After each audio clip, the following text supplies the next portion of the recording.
Okay, alright. Equal tayo sa kinpoganap for the day, guys. Bago natin pisahan yung ating update, ay gusto ko lamang po magpasalamat sa inyo sa mga suporta ninyo sa ating YouTube channel. Bago natin pisahan ng lahat, ay gusto ko lamang po introduce sa inyo ang ating YouTube channel. Pasok! Intro.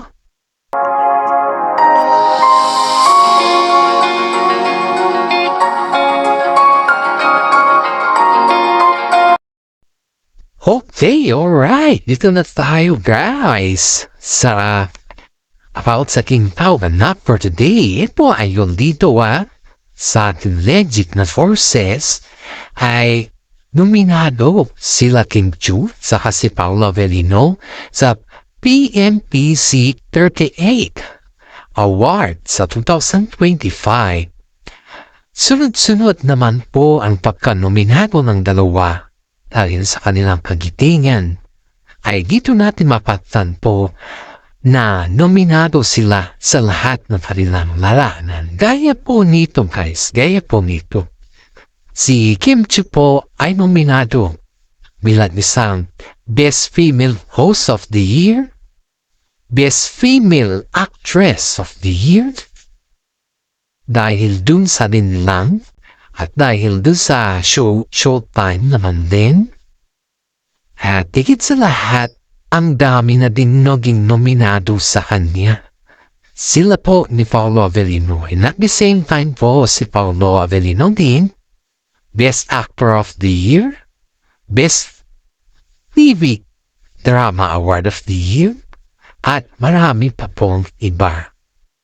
Ayon dito sa ating mga nasalap na balita, ay hindi daw mapapaniwala ang tandem ng King Pao na kung saan ay halos nominado sila sa labas at sa loob ng industriya na kung saan po ay sa dami daw ng naging katandem ni Kim Chu, guys, si Paolo Avellino at saka si Kim Chu lang po yung nabiyayaan na nominado sa lahat ng mga awardings na nakukuha nila sa mga 2028 awards at saka 2025 award at saka 2024 awards para sa mga showbiz na kagaya nila. Ito, guys, ito yung parang napakasarap sa pakiramdam dito.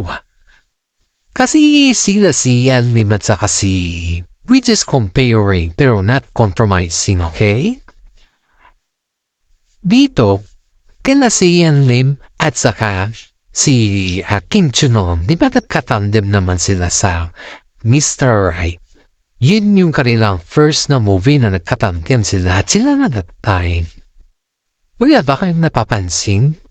Dahil, pansin po kasi ito.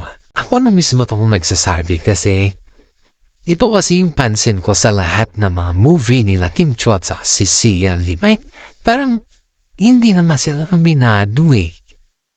Kumbaga lang is for the sake lang na may movie sila or for the sake lang na makatampal sila.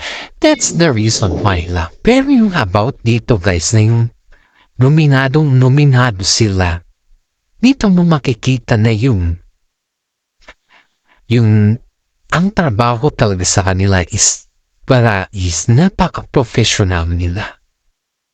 Ayun niya dito, sinasabi nga ng mga iba dito na bakit ngayon lang daw nagkaroon ng PMPC 38 Award na puro laman daw ng mga award na yun ay ang laman daw ng nominado na yun ay sila Kim Chu at si Paolo Avellino.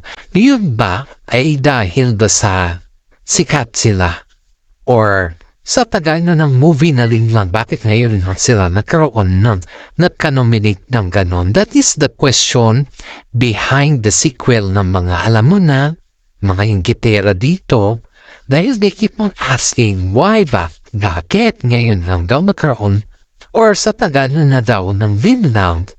Bakit Ngayon lang daw naging nagkapopok yung nominado yung dalawa.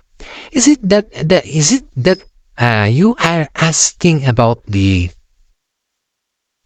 ang sinasabi kasi dito guys is she's asking about how something can treat or how they can push behind that limit above nun. Dahil kung tutuusin natin guys, hindi naman kasalanan yung gawa kung bakit sila nominado eh. Kundi kaya nakikita naman ng mga iba or yung mga gumagawa dyan na event na talagang papok na papok yung kanilang movie. Hindi naman kurasado na sila nagsasabi na kailangan nyo kami i-nominate dahil kami ay ganito or kami yung pinakasikat. At higit sa lahat ay artista kami. Kami yung tinitingala ng tao. Hindi naman ganun yung point nila dito. At saka wala naman ganun, guys. Kaya ang sabi dito is just only for the event na nakilala yung dalawa sa kanila pahusayan. Kasi if you are ayon dito and this is also my own opinion, if you are nominated in that event on some of the awards, which means nakilala nila yung kahusayan mo sa larangan ng showbiz. Ganyan po yun. Yan po yung point nito guys. Kaya hintayin na lang po natin kung ano yung progress ng mga nominee at kung sila po ay mananalo sa voting process. At yan po ay aabangan natin.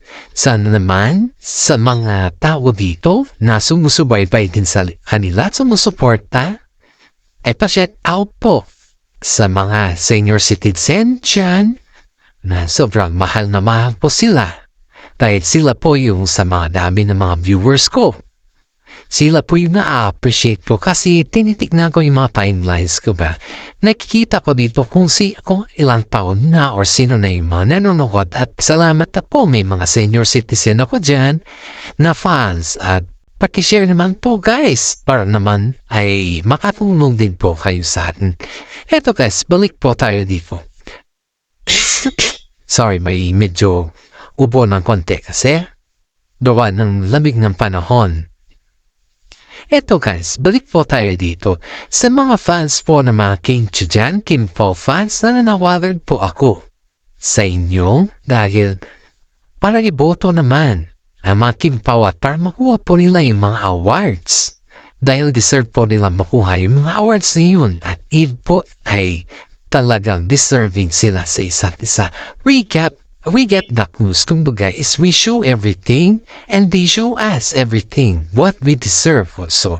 Kaya po, sana naman guys ay makatulong din po tayo sa kanila dahil ng pasimpleng pagboto lang po. At yan po ay aabangan natin sa lahat-lahat. Tatapon naman po tayo sa mga ibang issues na patungkol na naman po sa Kim Pao. Today guys, dati na palang mga fans ni Kim Chiu at si Paolo Avellino ay pinag-effortan nila na i-compile lahat yung mga videos ng Kim Pao. Ay, you know guys, hindi ko naman sinasabi na masyado tayong palito Ayon dito sa ating legit na sources kaya pala na-nominate yung dalawa kasi nga po sa tulong din pala ng mga fans na nag-promote sa kanila at sa yung mga ginagawa nilang compilations sa kanilang videos, dun din pala, isa din pala yun na kumbaga score para sa kanila. At ito din na, yung may kasama silang artista sa show na kung saan po is bakit daw si Kim Chiu at si Paolo lang daw yung nonomini samantala kasama din daw siya sa Linlang. You know guys, to yung masasabi ko lang dito. You know guys, some of the artista na kagaya din nila is parang sobrang inggit sa kanila kasi in behalf of saying thank you for them, they cannot, hindi sila ma-approach or hindi sila yung tao na yung maluwang yung pag-iisip ba? Kasi ang iniisip kasi ng mga ito, yung kapwa din nila practice tayo dito sa ating mga legit na sources. Nung nalaman na nominee na naman ang Kim Pao ay parang ang rason daw dito, rason daw is bakit ang Kim Pao lang daw yung na-nominee? Samantala kasama daw nila ko. Kasama daw sila sa Linlam. At kung manomini man ang Kim Pao, bakit wala daw sila? Ito hindi naman lahat ng mga awardings na program or event ay lahat yung nasa set ay manonomini sila. Wala namang ganun. Alam mo, suntok sa buwan kasi yung sinasabi ng actress na Foy. Kung tupusin natin. Ay kasi suntok sa buwan kasi ang tina-target niya or ang hinahanap niya is yung parang yung pakiramdam mo yung siya na lang. Parang ganon. Yung siya na lang ang kumbaga is kailangan kung mayroon kung nasa show din siya or series din siya saka yung nominate yung kasama niya dapat mayroon din siya. Parang ganon. Suntok sa buwan niya. Yun yung pagkaintindi ko dito sa kanya.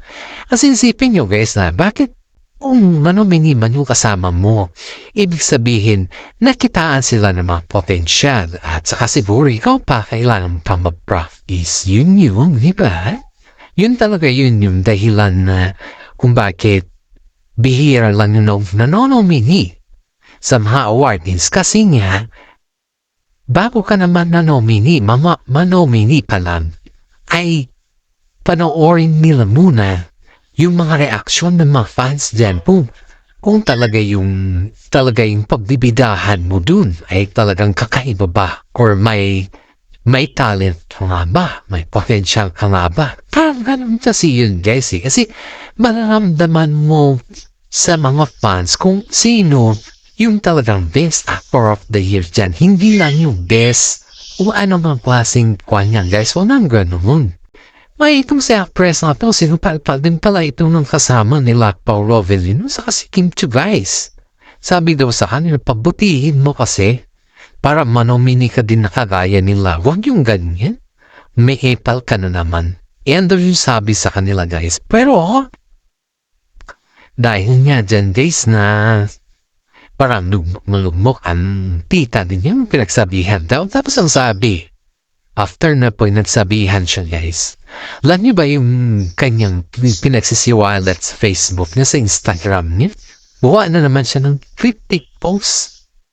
Yung pagka-cryptic post niya na ginawa niya is para lang masira ang Kim Pao. Pero nakakaduda, Nakakaduda.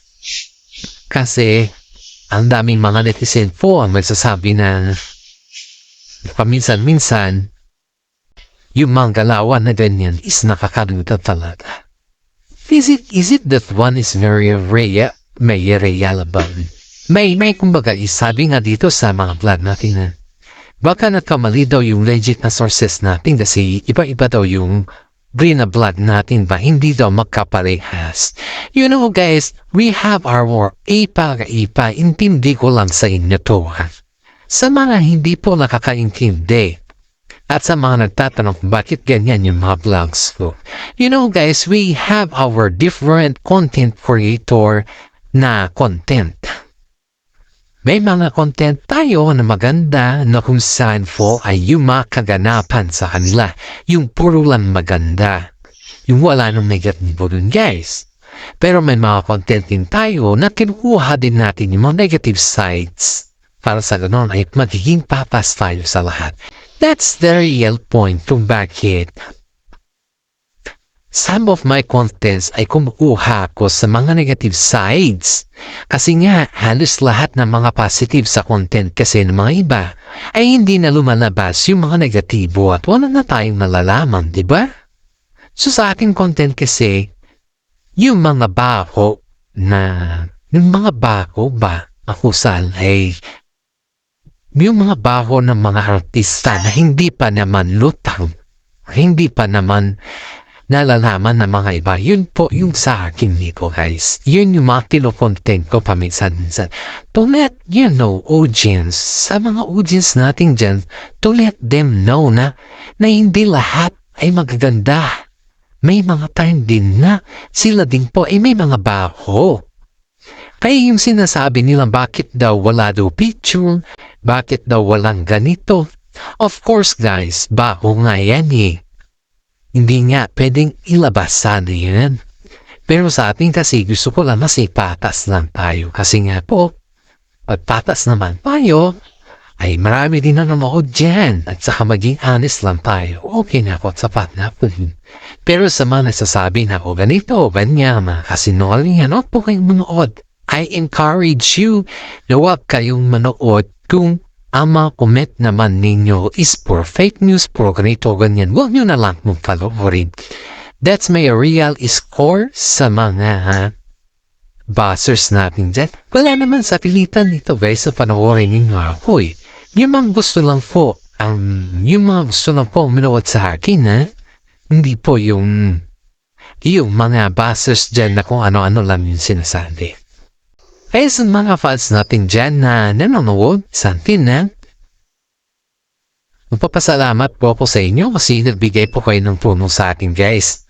Sa mga may mga YouTube din dyan, paki-comment nila po yung YouTube nyo guys para magtulungan po tayo. Dahil dito guys is sa malaking tulong din po to para sa atin, di ba? Ito tayo guys, balik tayo din sa topic mo kung saan po ay para nung dismayado daw si actress sa sinabi at kasi siyempre inepalan. Umepal kasi siya eh. Umepal, sabi pa nga daw nilito guys every time kasi may favoritism. Kung nga, pansin namin yan, sabi daw ng kaibigan. Pero dito nasa anong mini na sinasabi, may kumbaga is hanapan pa daw muna ng the best character dyan ba o kadaw manong ni. And yung sabi sa kanya, which is, I don't know guys if that is real true. Kasi yung mga legit na sources natin is mas malala pa dyan yung sinabi. Pero, we just, kumbaga is, ilit na lang natin ng konti. Para naman, itong sa actress na po is mabuhayan ng konti. Para ba, yung ganun na style. Eto guys yung atin dito. Napabilib ba kayo sa ginawa ng Kim Jong-un sa Pablo sa lahat ng kanilang mga movie? Kasi kapag marami kasing naiinggit sa iyo, mas maraming nanonood sa iyo at mas sumisikat. Kaya yan yung reality to for dito guys. Kung maraming nanonood sa iyo, ibig sabihin sikat na sikat ka. Marami ring nanonood sa iyo, ibig sabihin love ka ng love ka ng mga tao. Diba? If you believe in the terms na love ka ng mga tao, yan na yung sinasabi sa iyo na may potential ka sa showbiz. Kaya ito guys ang daming ng babas sa Kim Pao at ang dami ring nakakagusto sa kanilang movie. Kaya nga po, ang dami din mga basers sila, di ba? Ang dami na sa kanil. So, ibig sabihin yun, pag ganyan na terms, mahal na mahal sila ng mga tao. Sobrang mahal nila ang mga Kim Pao. Kaya na, tingin natin dito guys is parang si Paolo Avellino is ayaw na nang bitawan si Kim Chiu. Sa tingin nyo guys, si Kim Chiu ba ay magbigay pa ba yan ng lugar sa kanyang puso or magana pa ba yan ng mga iba? Sa tingin nyo guys, which one is it? You choose better. Kasi if you choose better than that way is na-appreciate natin yan, di ba? If you choose better naman in the other way na yung kung ano na lang na terms, it's your own opinion guys. Pero yung para sa akin kasi, mas pabor ako dun kay Kim Chiu na hindi na niya bibitawan si Paolo Avellino. I love the way how Kim Chiu treat Paolo Avellino as a real husband. Yun yung gusto ko dito guys. Yun yung pinapahiwatig ko dito. Kaya sabi ko nga is grab the opportunities kasi opportunities not once only had. hanggang dito na lang po yung ating content. Guys, maraming salamat. At God bless po sa ating lahat. Sana nagustuhan ninyo ang ating content. Maraming salamat again. At sana wag naman tayo mag-skip sa ating YouTube channel. God bless po.